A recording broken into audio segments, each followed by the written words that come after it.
Со крпење на дупки се одржува во живот државното здравство. Недостатокот на медицински кадар станува се посериозен проблем, а здравствените власти немаат табер за нови вработувања.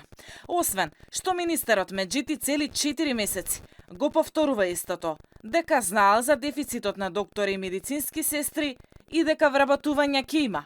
Ама досега од ветувањата ништо.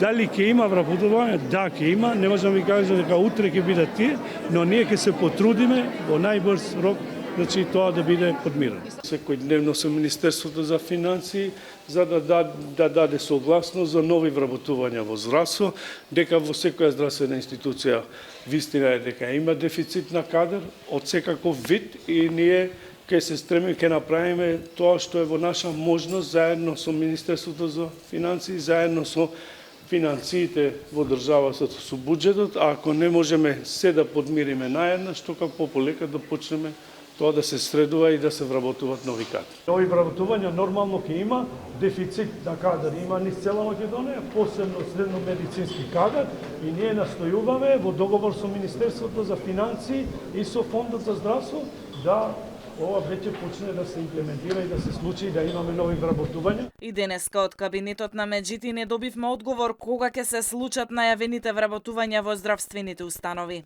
Дека не достига медицински кадар, алармираат и самите доктори, а молат и директорите на здравствените установи кои бараат итни вработувања.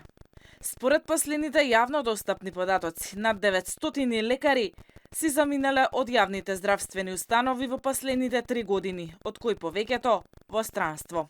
Во Агенцијата за вработување заклучно со почетокот на мај, 298 лекари се водат како невработени, а повеќето вработувања чекаат најмалку 1 година, главно доктори по медицина или општи лекари.